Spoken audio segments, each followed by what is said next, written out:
Olá, viva para todos, muito boa noite, sejam bem-vindos a mais um Viana Cidade do Desporto, programa que acontece à sexta-feira na Rádio G, sempre depois das 21 horas, na sua emissão regular em 90.8 e também nas redes sociais, mais precisamente na página de Facebook, poderá também acompanhar-nos. Este é um programa que dá destaque às principais coletividades, associações do Conselho do Distrito de Viana do Castelo, também às suas personalidades e, obviamente, a entidades que fazem parte também com que o desporto possa marcar presença na nossa vida e um dos fatores que nos traz hoje a juntar a nós Ricardo Nora, o presidente da Federação Académica do Desporto Universitário.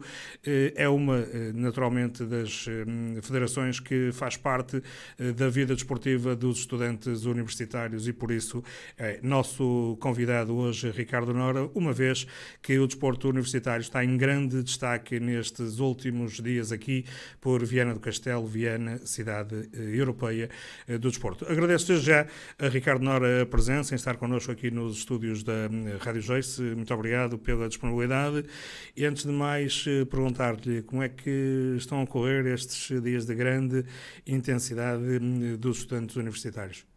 Em primeiro lugar, desde já agradecer este convite, cumprimentar todos os que nos ouvem, que nos veem e, de alguma forma, sem dúvida, que terminar praticamente esta primeira semana de competição é uma grande festa do desporto universitário, do próprio desporto que acontece aqui em Viana do Castelo, com tantos e tantos estudantes atletas e tantos agentes esportivos a acompanhar o que é o melhor do desporto universitário, o que é esta festa também do desporto universitário e desta experiência também para os nossos estudantes atletas nestas modalidades que os campeonatos, as fases finais dos campeonatos nacionais universitários da FADU proporcionam também. Exato, e são variedíssimas as modalidades, são centenas, podemos dizer, de atletas presentes aqui em Viana do Castelo, mas vamos começar mesmo pelo princípio. Ricardo Nora, como é que chega à presidência aqui da FADU?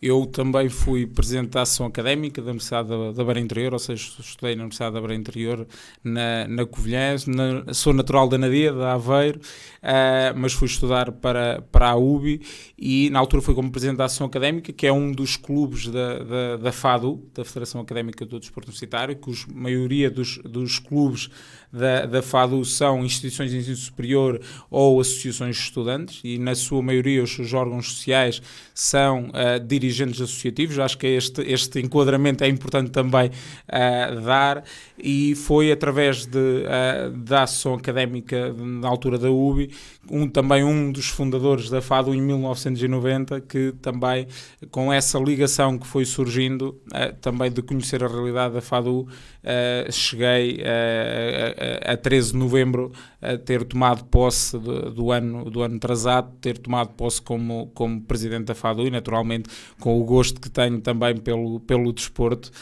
ter chegado a este desafio. Exato, ser presidente da FADU não significa que esteja só mandatado para a organização deste grande evento anual. O que é que o presidente da FADU e qual é que é a atividade, digamos, que esta federação leva a cabo com os estudantes?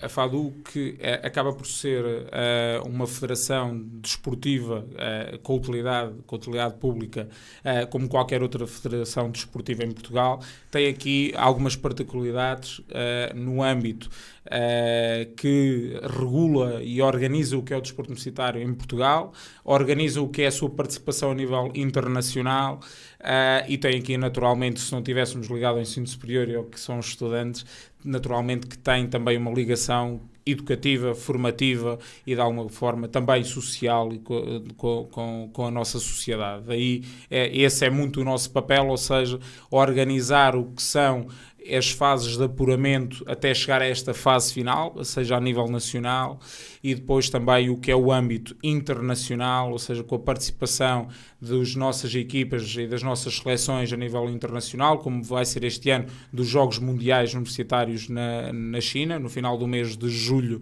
início do mês de agosto, e também até com a organização em Portugal de 3 campeonatos europeus este ano, ou seja, o Campeonato Europeu de Voleibol em Braga, o Campeonato de Basquetebol em Aveiro e o Campeonato de Rugby de Sevens em Lisboa, ou seja, tem um bocadinho também esta vertente, naturalmente tem outras também ao nível formativo, da Academia de Líderes, Academia de Treinadores, sendo a FADU também ela uma entidade certificada pelo próprio Instituto Português da Juventude e Desporto.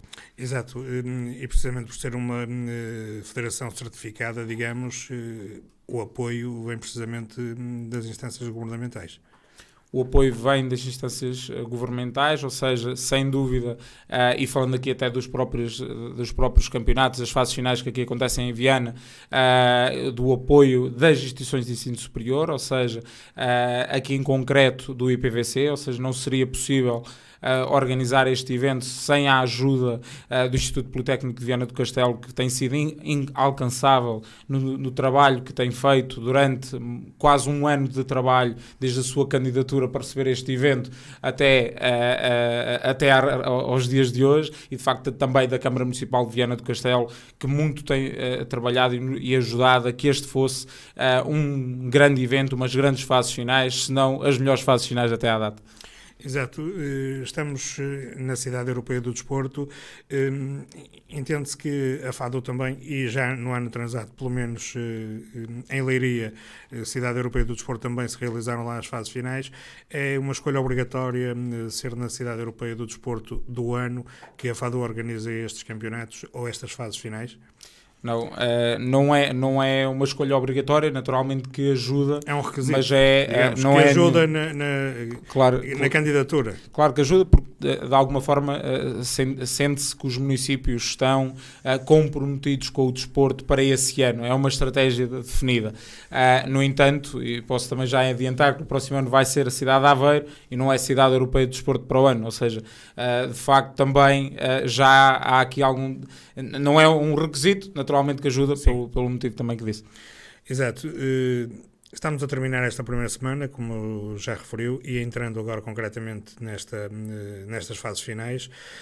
Como é que tem corrido e qual é que tem sido o feedback, principalmente dos estudantes que vêm de fora de Viana do Castelo, sendo que também há aqui equipas do Politécnico de Viana a jogar em casa, mas dos estudantes que vêm de fora, qual é que tem sido o feedback em relação a esta organização? Ou seja, é a primeira vez que a Viana recebe este evento, ou seja, que são, há pouco dizemos alguns números, mais de 1.500 participantes, são 138 jogos, 164 horas de competição, e sem dúvida que quem visita Viana tem conhecido uma região com muito património, com muito para conhecer, e tem sido sem dúvida uma experiência que quem sai ganha ou perca de alguma forma, que não traga alguma medalha, sem dúvida que está a ter uma experiência muito enriquecedora, e o feedback que temos recebido dos participantes e também dos próprios clubes tem sido muito bom. Já agora, em relação a estas fases finais que estão agora a decorrer, é o corolário de todo, digamos, um ano de trabalho a nível das várias associações, das várias universidades.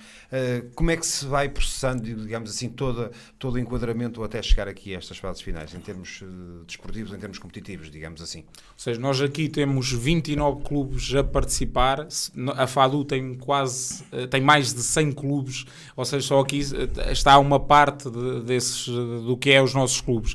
O que é que acontece?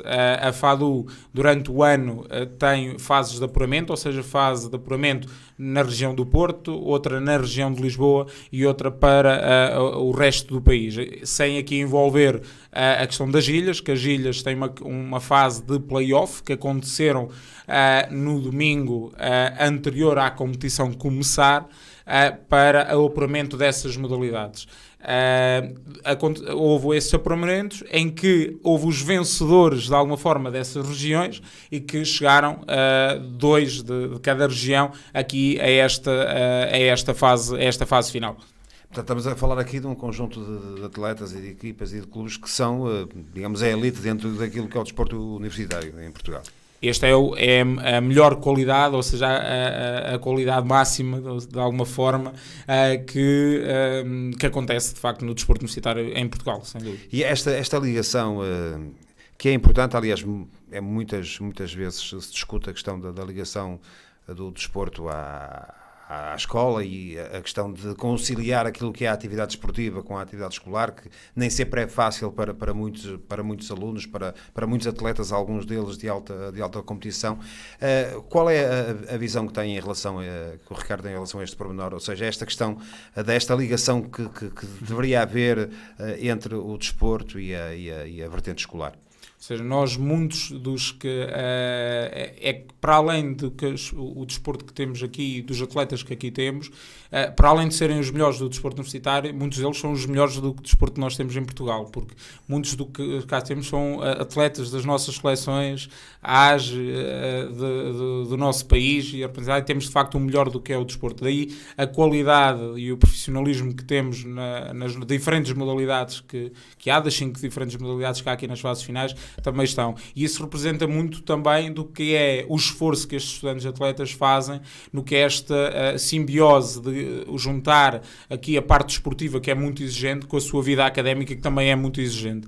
E há, de facto, uma necessidade de nós, a sociedade, seja instituições de superior, seja o governo, seja a sociedade num todo, de facto, de encontrarmos cada vez mais apoios para que consiga, de alguma forma, desde o que é o desporto escolar ao desporto universitário, de que se consiga, de facto, conciliar a vida académica com a parte desportiva, sem dúvida. E é possível ainda fazer mais alguma coisa, ou aquilo que tem sido feito já é, digamos, positivo, mas...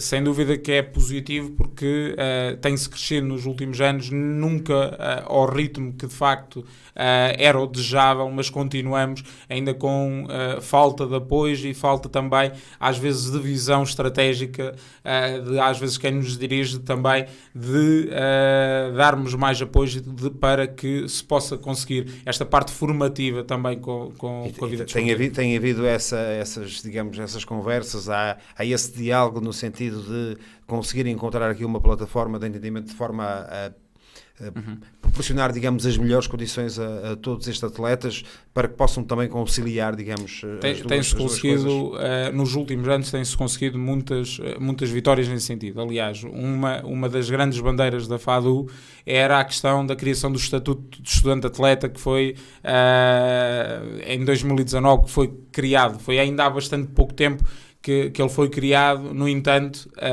ainda há muitas instituições de ensino superior que não implementam da forma correta ou não implementam de todo. E há aqui um caminho também que tem que ser feito, que está a ser feito, tem que ser muito mais rápido e temos que nos adaptar a uma realidade que está em constante mudança, sem dúvida.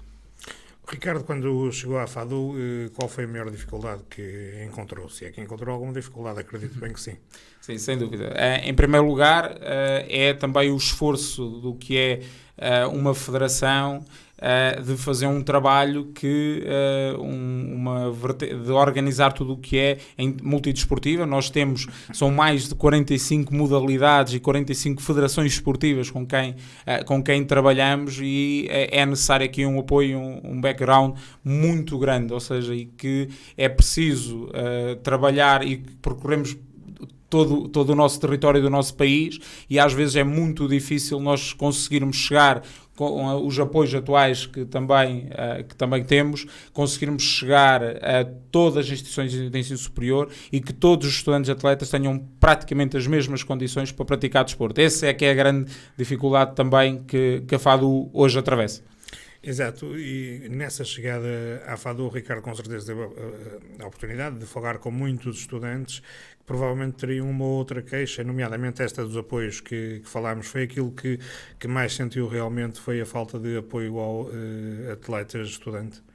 Essa foi sem dúvida a maior dificuldade que se ouviu, porque continuamos a ter muitas vezes docentes que não facilitam nesta questão de horários, na questão de marcações de avaliações, e que o próprio estudante tem que optar se quer participar num evento internacional ou não e representar o seu próprio país ou a sua própria instituição de ensino superior, e isso de facto foi uma das grandes queixas que nós tivemos e que dos feedbacks que temos tido, mas sem dúvida é ajudar as instituições, os nossos clubes, a que tenham as mesmas condições para praticar desporto que qualquer outra instituição de ensino superior, e é muito essa queixa, porque continuamos a que o desporto universitário não consiga estar em qualquer parte do território do nosso país, apesar da FADU neste momento ter clubes em todo o território do nosso país.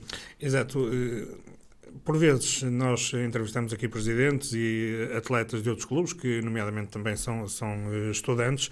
Qualquer das formas, muitas das queixas é que às vezes os atletas não sabem muito bem onde é que a balança para que lado é que vai pender, ou deixam o ensino superior para poder entrar na alta competição, ou então deixam a alta competição para poder continuar a estudar. Isto ainda se verifica hoje?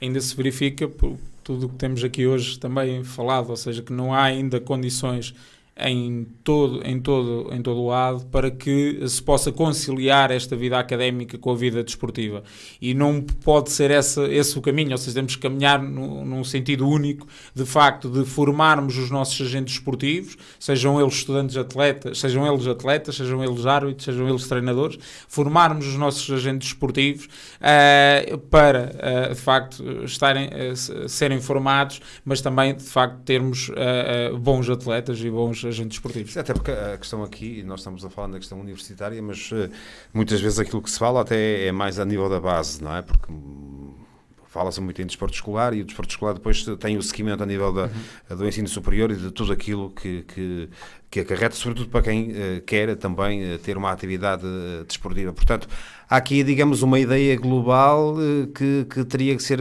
eu diria, discutida e repensada com vários organismos. Portanto, não há aqui uma ou duas entidades apenas, há aqui um conjunto de entidades que teriam que encontrar uma forma de entendimento sobre a melhor solução para ultrapassar esta situação.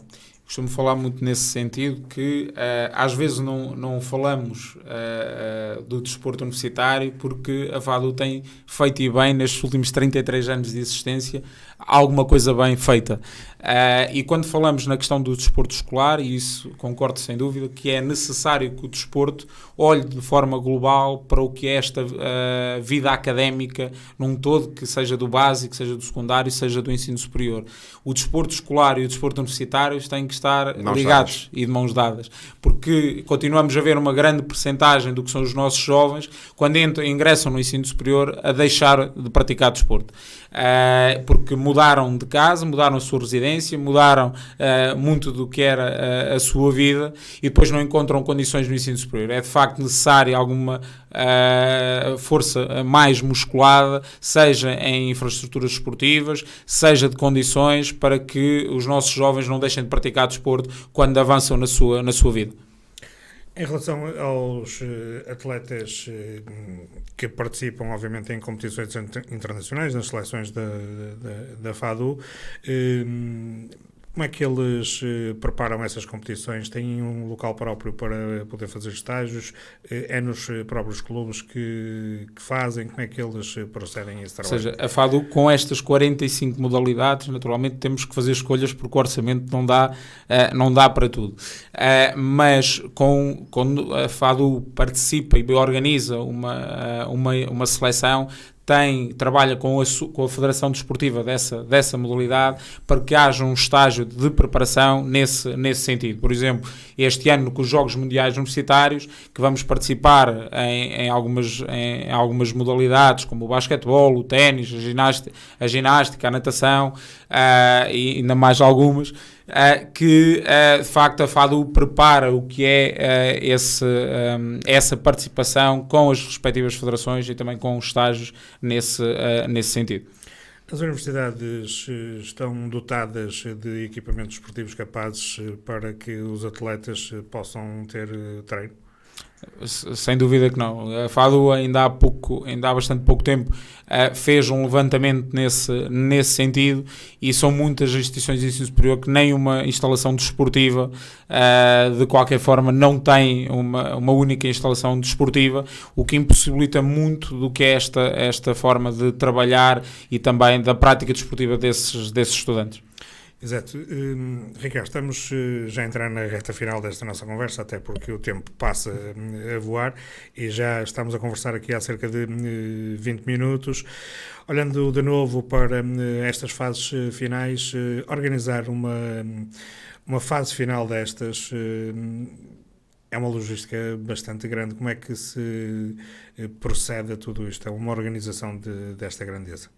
Em primeiro lugar, e agradecer esta última pergunta, porque dá uma oportunidade, sem dúvida, de reforçar o agradecimento da FADU ao IPVC, à Câmara Municipal e a todos estes voluntários, que são mais de 100 voluntários durante estas 2 semanas que estão a trabalhar para este evento, para que de facto sejam umas grandes fases finais. Durante um ano e ainda alguns meses antes do que antecedeu esta candidatura, para receber estas fases finais, durante um ano foram muitas as vindas a Viana do Castelo para preparar e para organizar estas fases finais, e de facto que é um evento que engloba 8 instalações esportivas. Durante estas 2 semanas é muita gente a visitar Viana para participar e para ver estes jovens participar e tornar-se campeões nacionais.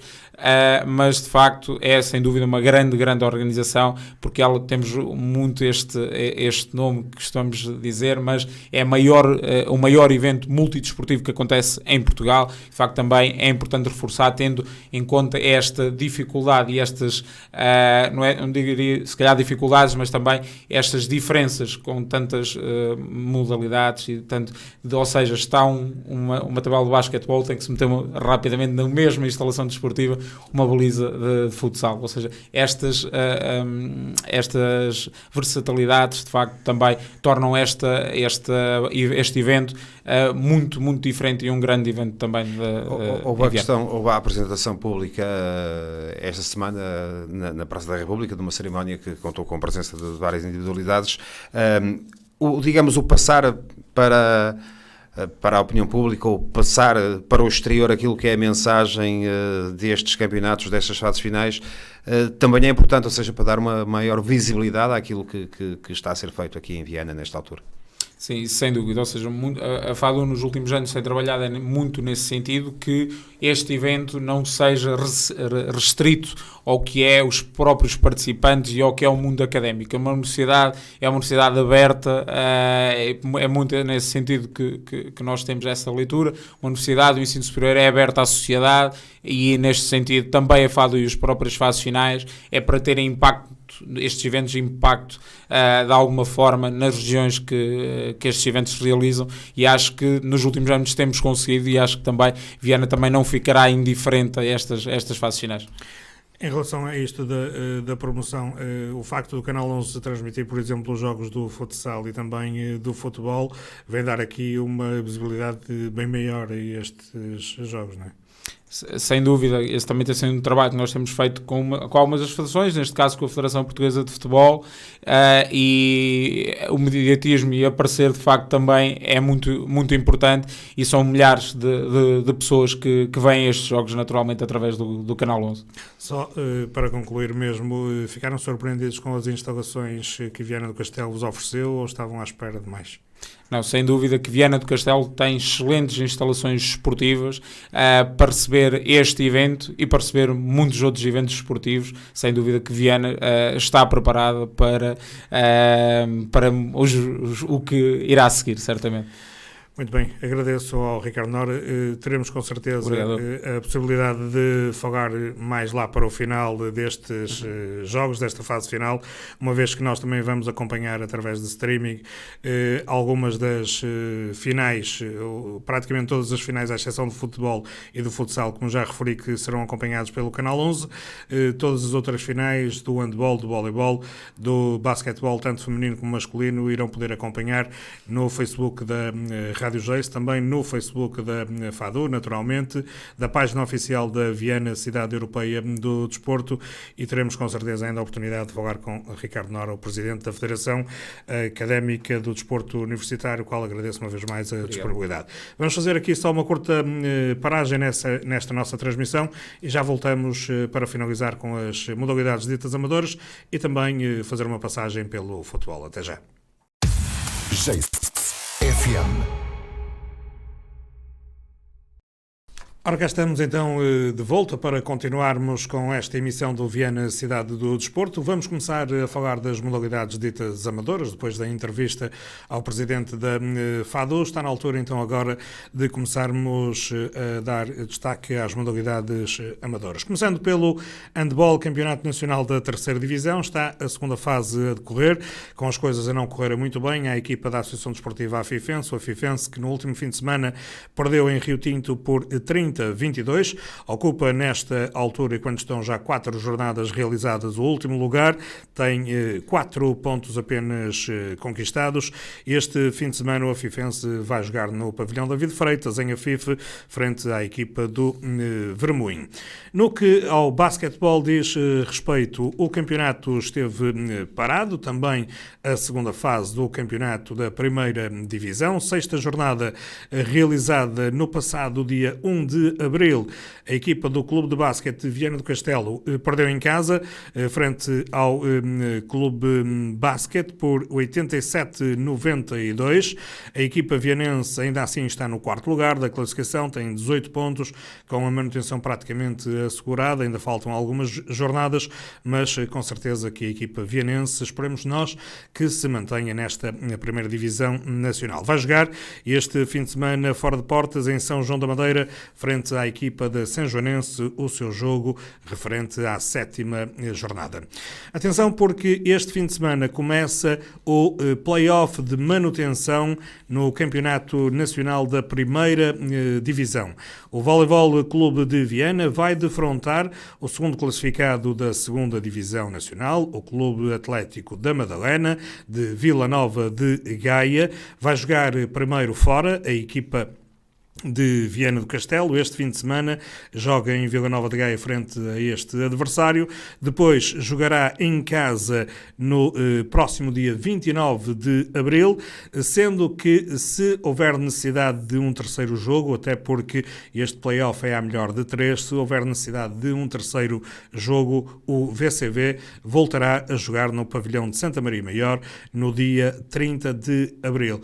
Em caso de vencer os 2 jogos, a equipa do voleibol garante a manutenção na primeira divisão. Se perder, naturalmente desce e sobe à primeira divisão o Clube Atlético da Madalena, para acompanhar com especial destaque este play-off de manutenção do voleibol nacional.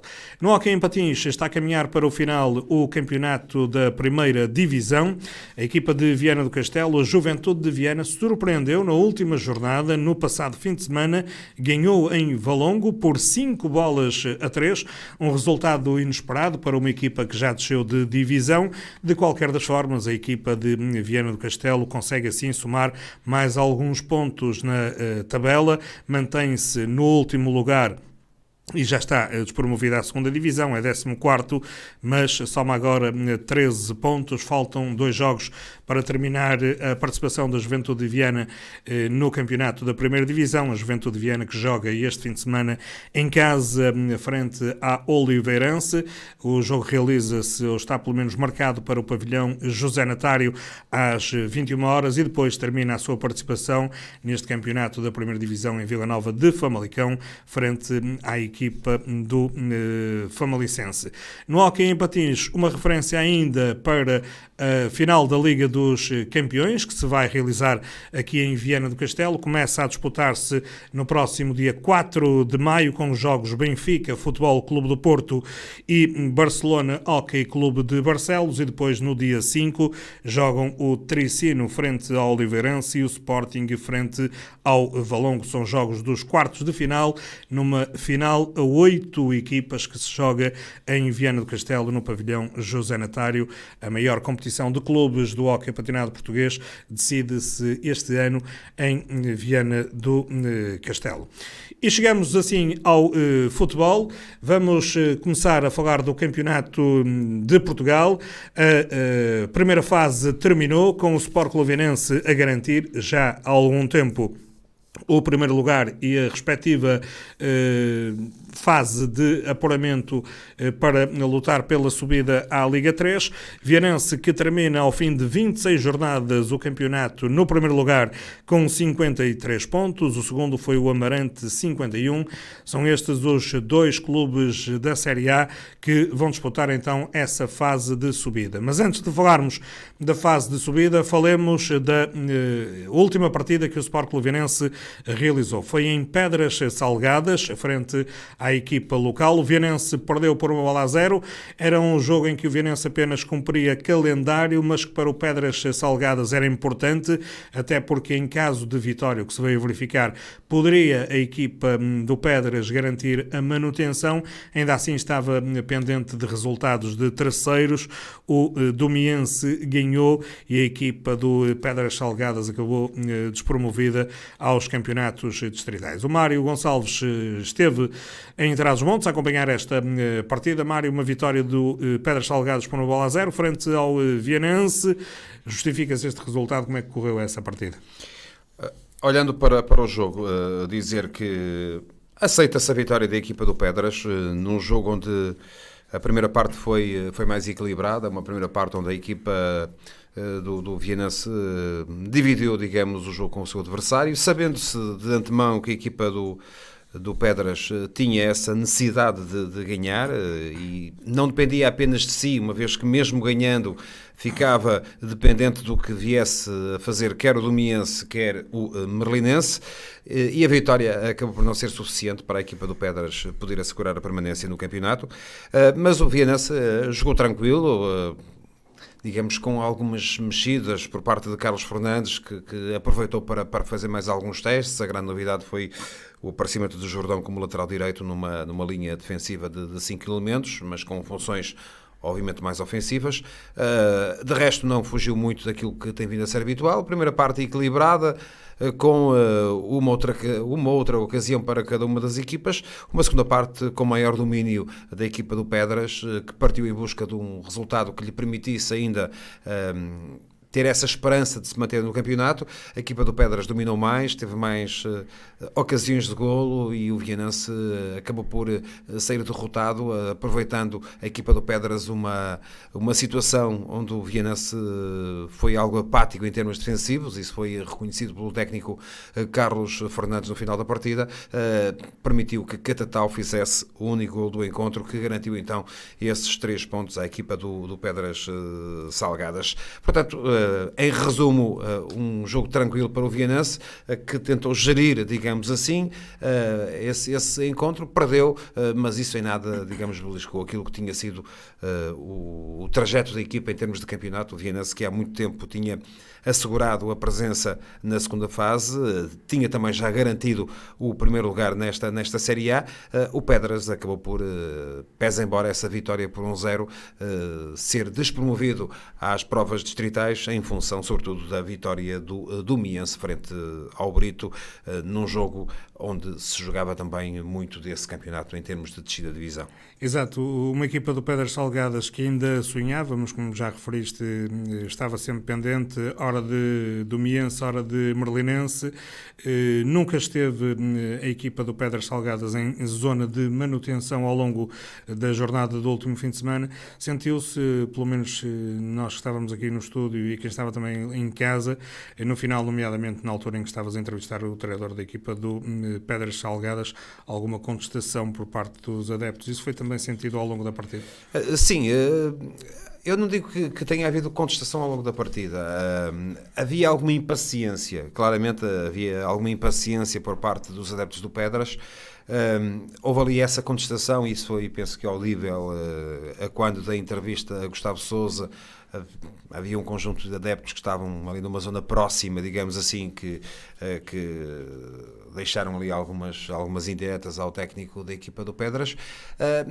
Embora eu, sinceramente, e percebo essa insatisfação por parte de alguns adeptos do Pedras, porque o Pedras, e se olharmos àquilo que foi o trajeto da equipa ao longo do campeonato, o Pedras esteve quase sempre em zona de permanência. Portanto, só caiu, penso que nas 2 últimas jornadas é que cai em zona de despromoção.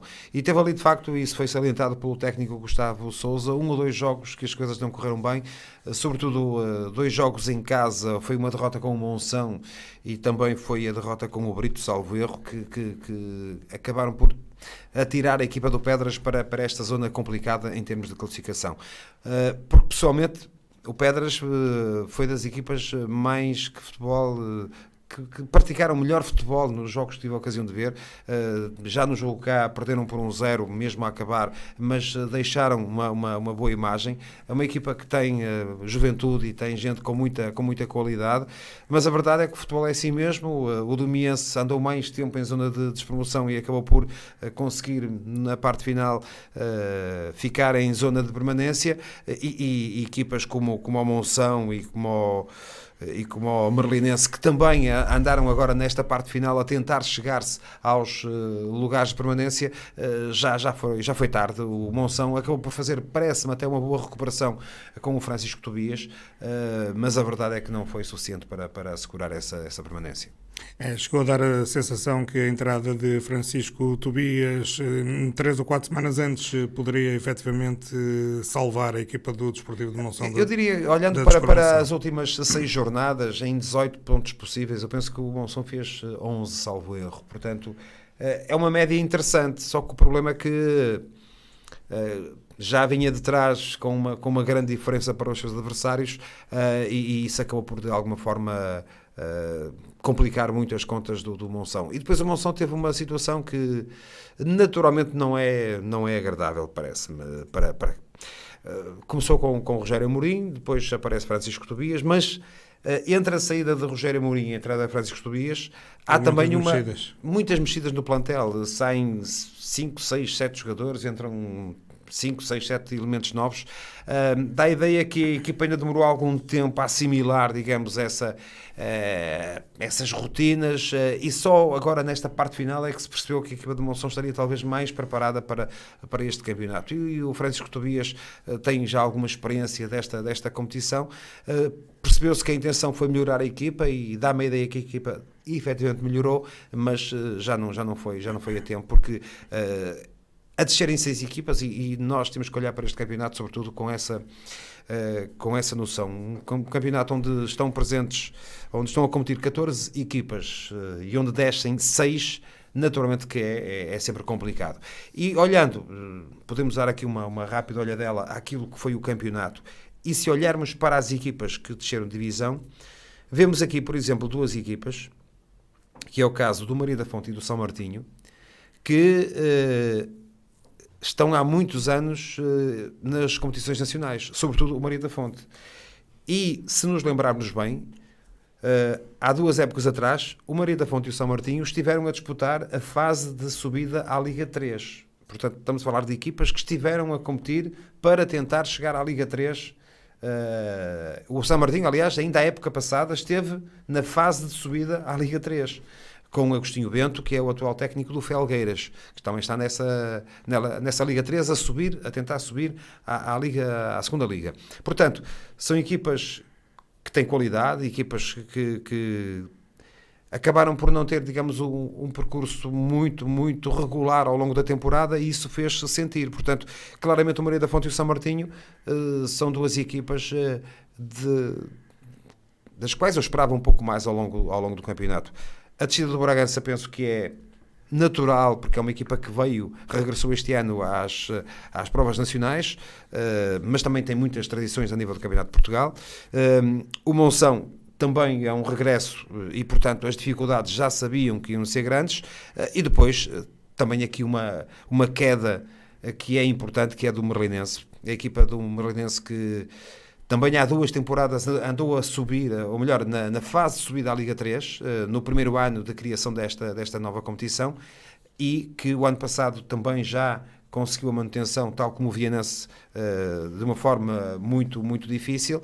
A verdade é que este ano não conseguiu, com algumas dificuldades também ao longo da época, com a mudança de treinador. Recordo que Rui Carvalhal foi o técnico que começou a época em Merlim, depois Quimberto foi o seu substituto, mas de facto foi uma equipa que também teve sempre muitas dificuldades ao longo da temporada. Portanto, claramente, Merlinense, Maria da Fonte de São Martinho, talvez as grandes decepções do campeonato. O Pedras, percebe-se que falta-lhe ali alguma capacidade a nível de condições de organização, porque é de um concelho que tem as suas limitações e, portanto, não é fácil para aquelas equipas aguentarem-se a este nível no Campeonato de Portugal. Do lado das notas positivas, também queria aqui destacar 2 ou 3 factos. Os excelentes desempenhos, quer de Vilamiã, quer de Vilar de Perdizes, quer de Brito. O Brito, que regressou este ano às competições nacionais, com uma equipa que não tinha grandes nomes, digamos assim, mas que foi uma equipa que no início andou em zonas, na zona de despromoção, mas depois, à medida que o campeonato foi decorrendo, foi, digamos, cimentando a sua posição. Chegou a estar no 4º lugar, acaba por conseguir de uma forma tranquila, ou mais ou menos tranquila, a manutenção deste campeonato. Vilar de Perdizes, que teve essa desvantagem, digamos assim, de nunca jogar em casa, porque o seu estádio não tem condições regulamentares para receber jogos de Campeonato de Portugal, jogou sempre em Chaves, no Complexo Francisco Carvalho, e foi uma das surpresas do campeonato. Chegou a estar no 5º lugar, acabou em 6º, atrás de Vilamiã e Pevidém, mas ainda assim um bom campeonato para a equipa do Vilar de Perdizes, tal como o Vilamiã, que também fez um campeonato muito sólido e acabou na 5ª posição.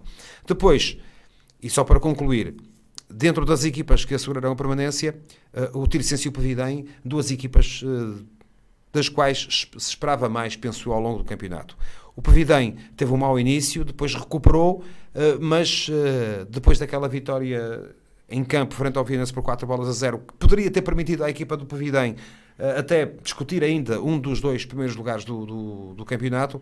A verdade é que aquele erro incrível em termos administrativos, que foi a utilização de um jogador irregular, no caso Rachid, tirou o Pevidém para longe desses lugares e, portanto, o Pevidém acaba no 4º lugar, mas ainda assim, nesta reta final, com o André Ribeiro, fez uma excelente recuperação e era uma equipa que tinha excelentes executantes. O Tirsense esperava-se mais, fica no 3º lugar, mudou o treinador 3 vezes ao longo da temporada e a verdade é que não conseguiu o seu objetivo. O Amarante e o Vianense foram claramente as equipas mais regulares ao longo do campeonato e acabaram por ficar nas 2 primeiras posições.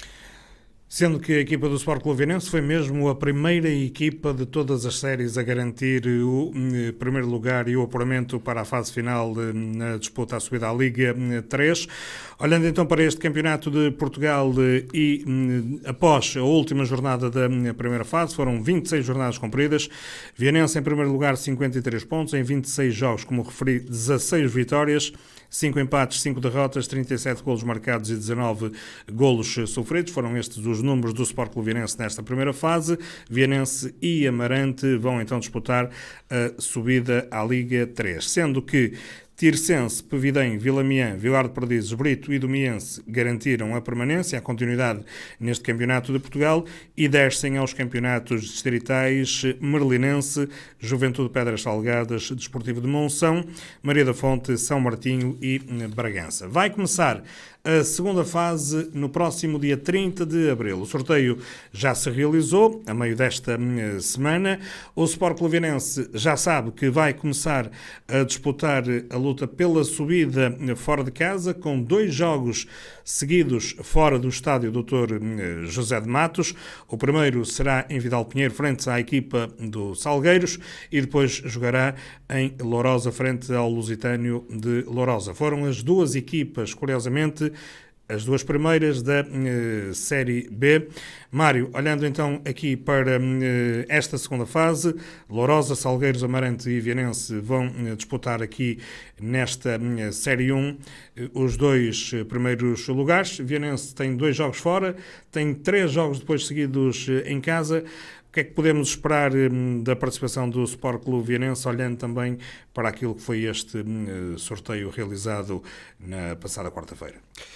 Olhando para este sorteio, há aqui uma questão que foi, ou que tem sido muitas vezes referida e que é uma realidade, é uma questão matemática. O Vianense arranca com 25% de hipóteses de poder subir à Liga 3.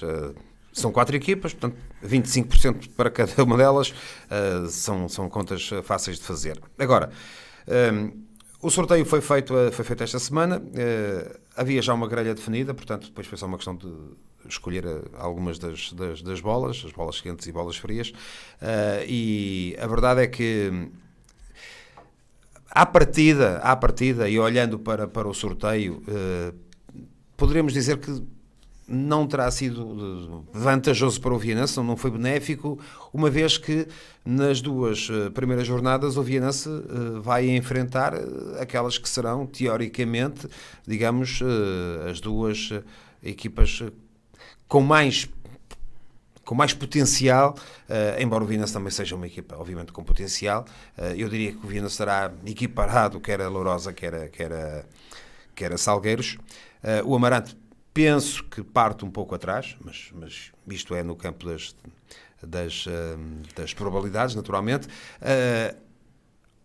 Olhando claramente àquilo que são os plantéis destas 4 equipas, eu diria, num plano teórico, a equipa mais experiente, a equipa que se apresenta com melhores condições e fez de facto uma recuperação sensacional, é o Lourosa. Lourosa, recordo que com Luís Pinto começou muito mal o campeonato, a equipa chegou a andar no 7º lugar, no 8º lugar da classificação.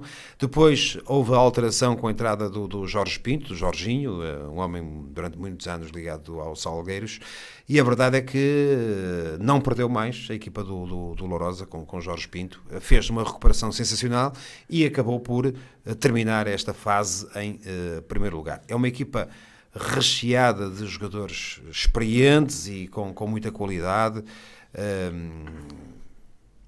a nível defensivo, no meio campo, no ataque. Tem Diogo Rosado, um jogador com formação de Sporting, que já esteve pelo estrangeiro durante algumas temporadas, é um médio de grande qualidade, que o ano passado foi uma peça importante na equipa do Lessa, e que é, digamos, o cérebro, digo eu, daquela equipa do Lourosa. É uma equipa muito bem constituída, tem um plantel muito equilibrado, com muitas soluções. Portanto, eu acho que o Lourosa é claramente um sério candidato a ocupar um dos 2 primeiros lugares desta fase de acesso à Liga 3. O Salgueiros é uma equipa também recheada de gente experiente, eu diria que mesmo com alguns veteranos. Estou-me a lembrar do Cícero, ponta da lança, com 37 anos, salvo erro. O Diogo Valente também com 36 ou 37, por aí, por esses números. André Leão, um médio também muito experiente. Pex, um central que durante muitas temporadas esteve no Gil Vicente e esteve na Primeira Liga. Portanto, é uma equipa que tem ali também alguns jogadores mais jovens, mas de boa qualidade. Portanto, é uma equipa que faz ali uma mescla de juventude e de experiência, que a tornam, na minha opinião, uma equipa temível. E, portanto, eu acho que estes são 2 adversários claramente difíceis para a equipa do Sport Vianense. E o facto de os ter que enfrentar logo nas 2 primeiras jornadas, obviamente que, não digo que seja mau, mas poderia se calhar ter sido melhor. Vamos ver o que é que vai resultar. Há também aqui depois o outro lado da moeda. É que o Vianense tem, nas 3 jornadas seguintes, 3 jogos em casa, ou seja, joga fora com o Salgueiros, depois vai a Lourosa na jornada seguinte e a partir daí faz 3 jogos seguidos em casa. Recebe o Amarante no fecho da primeira volta desta segunda fase, depois no início da segunda fase recebe o Salgueiros, recebe o Lourosa e vai fechar em Amarante na última jornada. Portanto, a contrabalançar, digamos assim, essas duas deslocações logo na abertura desta segunda fase, tem esses 3 jogos em casa. Portanto, aqui há o tal outro lado da moeda, que é, se o Vianense conseguir pelo menos, digo eu, um resultado positivo num destes jogos em que vai estar a atuar fora de casa, tem depois uma grande vantagem de poder fazer os 3 jogos seguidos em casa. Esses 3 jogos em casa, teoricamente, onde o Vianense pode fazer valer esse fator casa, podem ser determinados para partir para a última jornada em posição de poder discutir o acesso à Liga 3. Portanto, é um sorteio, é o que é, todos têm que jogar contra todos, vão ser 90 minutos para cada jogo e, portanto, a partir daí o Amarante, ou melhor, o Salgueiros e o Lourosa são claramente equipas com muito potencial, mas o Vianense também tem muito potencial, tem um plantel com muitas soluções, conforme foi possível ver ao longo desta primeira fase, com a recuperação de alguns jogadores que poderão aparecer melhor agora nesta segunda fase, com este período, agora há uma semana de paragem, este fim de semana não há jogos, e portanto depois o campeonato recomeça a segunda fase no próximo fim de semana. Acredito que o Vianense se vai apresentar na máxima força e, obviamente, se conseguir sair com um resultado positivo logo na primeira jornada em Campanhã, no jogo com os Salgueiros, naturalmente que aí abrem-se ainda melhores perspectivas para a equipa do Sport Vianense. Portanto, eu acho que não há aqui equipas que sejam, digamos, bichos-papões. Há equipas com qualidade, nomeadamente, volto a dizer, o Lourosa, para mim, a equipa mais completa. Depois há o Salgueiros, que estará um pouco atrás do Lourosa, e acho que o Vianense pode claramente bater-se com qualquer uma destas equipas. O Amarante será, teoricamente, em minha opinião, o outsider desta segunda fase, mas atenção, a equipa de Renato Coimbra veio aqui ganhar a Viana, é evidente que o Vianense também jogou com uma equipa que não é teoricamente a sua equipa mais forte, mas é uma equipa que já não perde há muito tempo e, portanto, é uma equipa que também vai tentar causar, digamos, alguma surpresa nesta fase final. Muito bem, não poderá haver falhas para estas 4 equipas. O campeonato é demasiado curto para se perderem pontos. Vamos ver o que é que nos vai trazer esta segunda fase do Campeonato de Portugal. São 4 equipas a lutar por 2 lugares. Lusitânia de Lourosa, Amarante e Salgueiros Vianense são os jogos da primeira jornada, a 30 de abril. A Rádio Geis irá acompanhar naturalmente esse encontro entre o Salgueiros e o Sport Clube Vianense.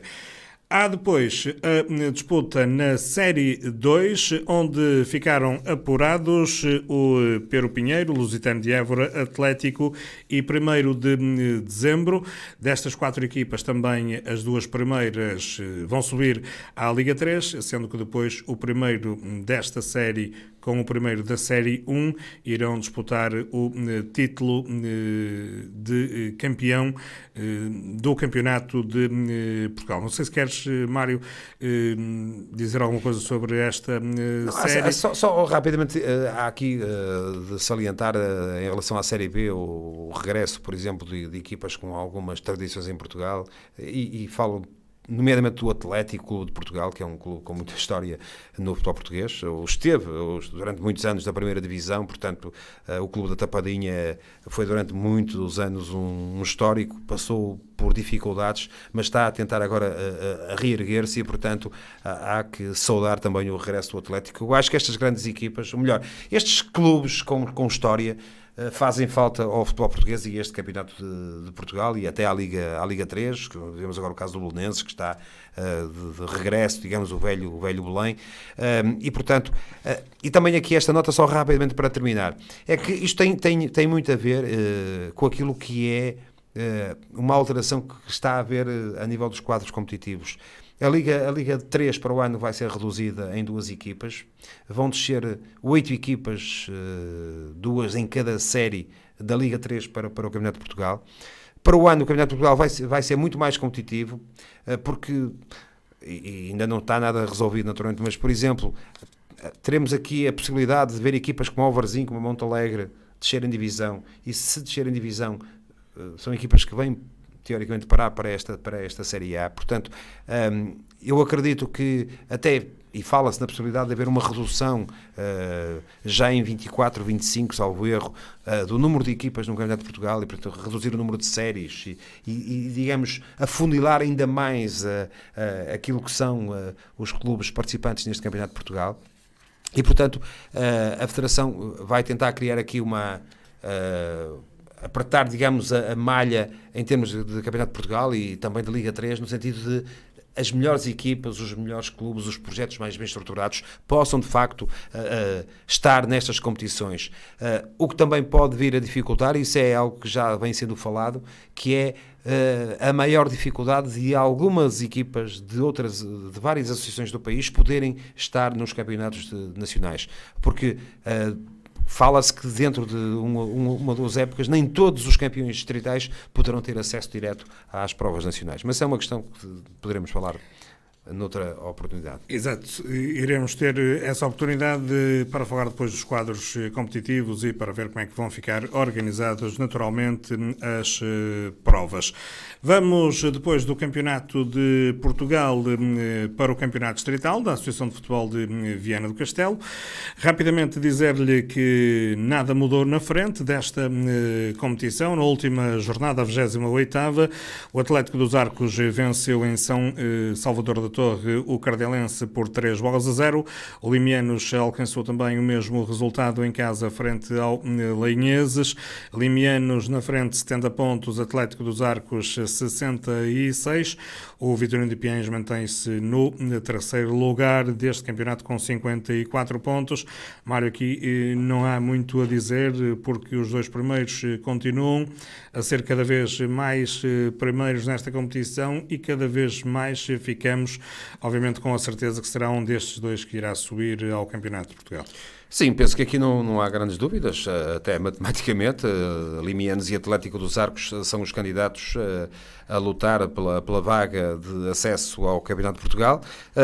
Mas atendendo a que estamos nas últimas 6 jornadas do campeonato, estes 4 pontos parece-me que poderão ser suficientes para a equipa do Limianos assegurar esse lugar.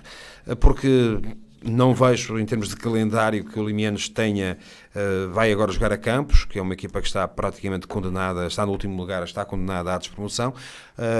Portanto, vai naturalmente ganhar a equipa do Limianos em Campos. O Atlético dos Arcos não aproveitou 2 deslizes consecutivos da equipa do Limianos, que teve 2 empates consecutivos, mas o Atlético também empatou 2 vezes e, portanto, claro que quem aqui conseguisse aproveitar poderia tirar a vantagem. O Atlético poderia ter feito essa aproximação, não o conseguiu. Agora há 6 jornadas do final, não estou a ver sinceramente que o Atlético, pese embora ter ganho 2 vezes agora em Cardielos, ganhou uma para a taça, ganhou a semana passada para o campeonato por 3-0, não me parece que o Atlético dos Arcos vá conseguir chegar ao Limianos, porque eu sei que são 2 empates eventualmente, mas empatar 2 vezes em 6 jornadas e sabendo que nesta jornada vai ter já um jogo frente ao Campos, não me parece que seja fácil e, portanto, tudo indica que o Limianos seja claramente o grande candidato a subir ao Campeonato de Portugal na próxima temporada, em termos de despromoção, sendo que Campos está praticamente condenado, o Chafé em dificuldades. Agora a maior luta é entre o Torriense e o Faxense para saber quem é que se vai conseguir manter nesta primeira divisão distrital. Vamos ver o que é que nos reserva ainda este Campeonato Distrital da Primeira Divisão da Associação de Futebol de Viana do Castelo. Certo é que o Limianos está bem encaminhado para voltar às provas nacionais. Está no primeiro lugar, tem 70 pontos. Segundo é o Atlético dos Arcos com 66. Esta semana, este domingo à tarde, temos a jornada número 29, com as partidas Campos Limianos, Lanheses Castelense, Correlhã Cardielense, Valenciano, Ponta Barca, Vitorino de Piens, Âncora Praia, Torriense, Escourense, Neves, Távora, Faxense, Cerveira e Atlético dos Arcos, Chafé são os jogos que se seguem na primeira divisão distrital. Na segunda divisão distrital está cumprida a 8ª jornada, Melgacense está na frente, tem 16 pontos, o segundo é o Arcozelo com 15. Aqui está tudo mais renhido, sendo que o Condor também se aproxima e o Deucriste também tem 14 pontos. Mário, o que é que poderemos tirar daqui? A dizer que os últimos resultados acabaram por, de alguma forma, baralhar as contas na sua divisão, porque o Deucriste foi ganhar a Melgaço por 2-1 e entra na luta pelos 2 primeiros lugares. O Deucriste chegou aos 14 pontos e igualou o Condor, que perdeu em Reianos por 2-1. O Arcozelo também não aproveitou, empatou em Adecas a 1 bola, e o Melgacense, que estava na liderança e está na liderança, perdeu em casa com o Deucriste. Ou seja, Melgacense 16, Arcozelo 15, Condor e Deucriste com 14 pontos. Há 4 equipas em condições de poder chegar aos 2 primeiros, que são os lugares que dão acesso à subida de divisão.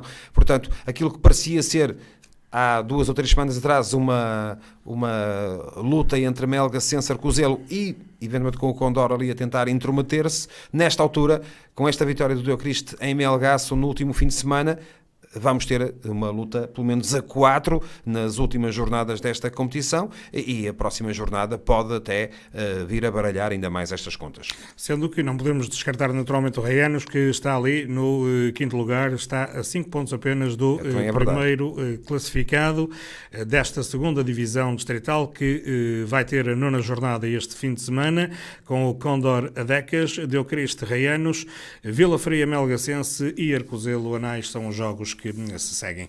Para terminar, só rapidamente uma passagem pela Taça do Alto Minho. Falamos da segunda divisão, naturalmente. Na Série A, o Vila Franca está na frente em 21 pontos, o Enha é segundo com 16. Esta semana teremos Barroselas de Arquense, Vila Franca, Enha e PR Alvarães, são os jogos desta Série A. E na Série B, quem lidera é a equipa do Ancorense com 21 pontos, o Bertianos é segundo com 19. Vai jogar-se a 9ª jornada da Série B desta Taça do Alto Minho, com as partidas Monção B, Lenhelas, ainda Paço Ancorense e Bertianos Valenciano B, são os jogos que se seguem e que se vão realizar este domingo às 3 da tarde. E é assim que finalizamos esta emissão do Viana Cidade do Desporto, emissão de sexta-feira, e é sempre à sexta que nos encontramos aqui na Rádio Geice, em 90.8 e também no seu Facebook oficial. Eu e o Mário Gonçalves fechamos esta emissão, desejando-lhe a continuação de uma ótima sexta-feira, um excelente fim de semana, onde e com quem quer que esteja, saudações desportivas, boa noite e até à próxima.